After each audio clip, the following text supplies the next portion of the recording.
Welcome to the third and final session in this series of APEC workshops on tourism access and inclusion. Today, we'll hear about programs and initiatives to assist people with disability and access needs to enjoy the many benefits of communing with nature. This is followed by a broad-ranging discussion between the leaders of the two foremost NGOs working in the field of accessible or inclusive tourism. And finally, we hear from the leading researcher in inclusive tourism, who also has a rich lived experience, not only of disability, but also of traveling with a disability.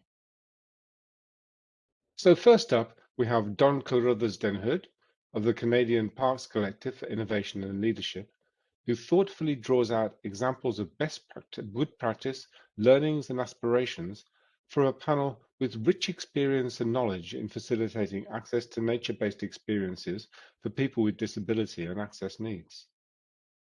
There are representatives from two of the most progressive regional park services in the world when it comes to assisting people with disabilities to access nature. We have John Kenwright from Parks Victoria in Australia and Rika Moon from British Columbia Parks in Canada.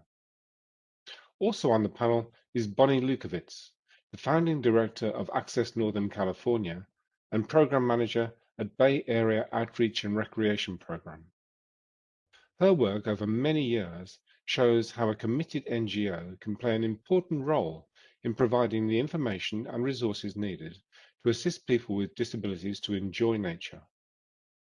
The final panel member is Candy Harrington, a travel journalist who has focused on travel for slow walkers and wheelchair users for the past 25 years.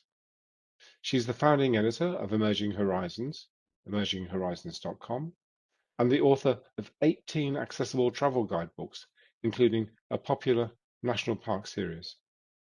So without further ado, let's hear from Don and his panel.